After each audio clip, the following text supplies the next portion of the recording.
This is day 14 of the podcast, and I finished up the last 2 days drawing the Doughboy illustration for you. And as we begin today, I want to just give special thanks to a friend, Christy, who's made it possible to do these podcasts just a little bit better, and with a gift that she gave me to hold the camera. So thank you, Christy. You're helping everybody this way.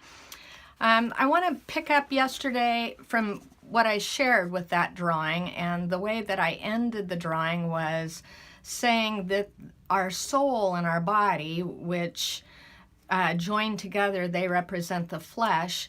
What has to be relearned when we're born again is how the soul and the body must relearn submission. And I asked you to consider what you think about when that word comes to mind. Well, I want to take you back and tell you a little bit of a story that kind of shows you how I came to be on this path of learning this way. And I had been pursuing a job. I wanted to have a position, and I was talking to a friend about if this job, he could help open up this job. And he said, I really don't want you to have that job. What I'd really like you to do is write a book. And he had been about the third or fourth person within a week's time telling me that what they really wanted to see me do was write a book. And so I went for a walk, and I was out walking and praying and frustrated because the last thing that I wanted to do was write. And when I was out walking and praying, I heard the Lord speak to me and say, I want you to write a book. And so, all right, I'll write a book. And I came home, and at that time I'd been doing a lot of teaching on intimacy with Christ. And that's what I was teaching retreats on. That's what was surfacing in my Bible study. And my husband and a friend, John, had agreed that they would help put all of these teachings that I was giving, put them together in book form.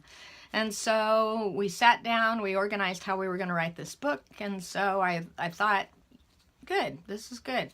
I went out to walk and pray the next day, and as I went out to walk and pray the next day, I just sensed the Lord's displeasure. And I don't know if you've had that happen before, where you're in His presence, but He's not pleased.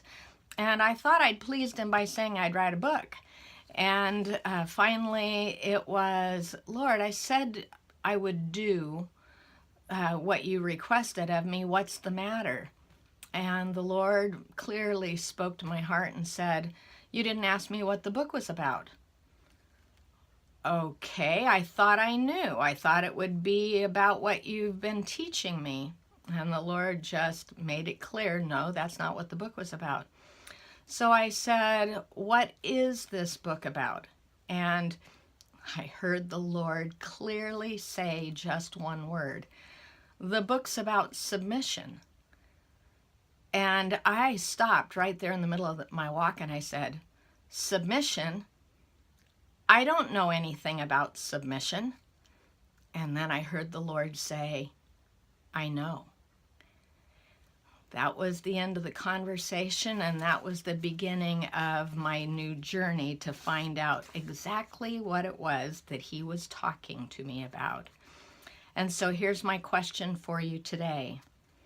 How does your flesh most readily get you to accomplish its will?